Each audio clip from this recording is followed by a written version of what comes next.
ઉપલેટા ખાતે હજમાં જનારા હાજી ભાઈઓ બહેનો માટે વેક્સિનના કેમ્પનું આયોજન કરવામાં આવ્યું હતું. કોટેજ હોસ્પિટલ અને અંજુમને હિમાયતુલ ઇસ્લામ દ્વારા આયોજન કરાયું હતું.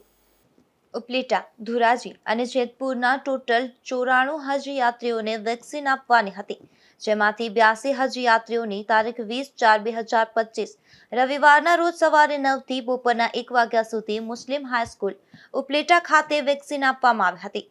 બાકી રહી ગયેલા હાજીઓ માટે હજુ 5 દિવસ સુધી વેક્સિનની વ્યવસ્થા કરી આપવામાં આવશે તેવું આયોજકોએ જણાવ્યું છે. अस्सलामु अलैकुम। હું યુસુફ રજાક સોરઠિયા, ગુજરાત રાજ્ય હજ કમિટી, રાજકોટ જિલ્લા AFT.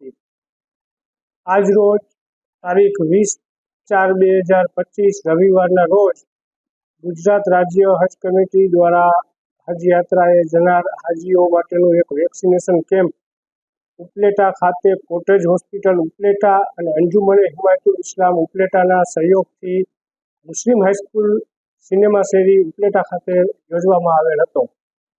આ કેમ્પમાં ટોટલ 94 થી 95 હાજીઓને વેક્સિન આપવાની હતી.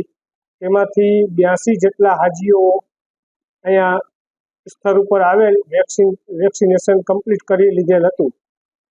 જે 10-12 હાજીઓ કોઈ પણ કારણોસર નથી આવી શક્યા, તેના માટે 5 દિવસ સુધી અમે વેક્સિન અહીંયા ઉપલબ્ધ રાખેલ છે. એ દરમિયાનની અંદરમાં કોઈ હાજી આવશે તો અમે કોટેજ હોસ્પિટલ ખાતે એ લોકોને વેક્સિનેશન આપવાની વ્યવસ્થા કરી આપીશું. આ કેમ્પની અંદરમાં કોટેજ હોસ્પિટલના સ્ટાફે બહુ સારો એવો સહયોગ કરેલ છે. સાથે અંજુમને હિમાયતુલ ઇસ્લામ ઉપલેટા તરફથી આવેલ તમામ હાજીઓ માટે નાસ્તાની, ઠંડા પીણાની વ્યવસ્થા કરવામાં આવેલ હતી. બહુ સુંદર રીતે આ કાર્યક્રમ બપોરે 12:30 વાગે સંપૂર્ણ પૂર્ણ કરવામાં આવેલ હતું. આ કેમ્પની અંદરમાં ઉપલેટા, ધોરાજી અને જેતપુર ત્રણેય તાલુકાના હાજીઓનો સમાવેશ કરવામાં આવેલ હતો. આ ત્રણેય શહેર અને તાલુકાના હાજીઓ ઉપલેટા ખાતે પધારેલ હતા.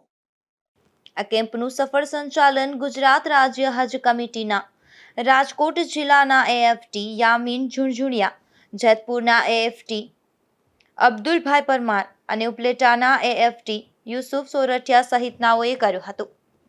સરફરાજ કોળી, ગુજરાત ન્યૂઝ, ઉપલેટા.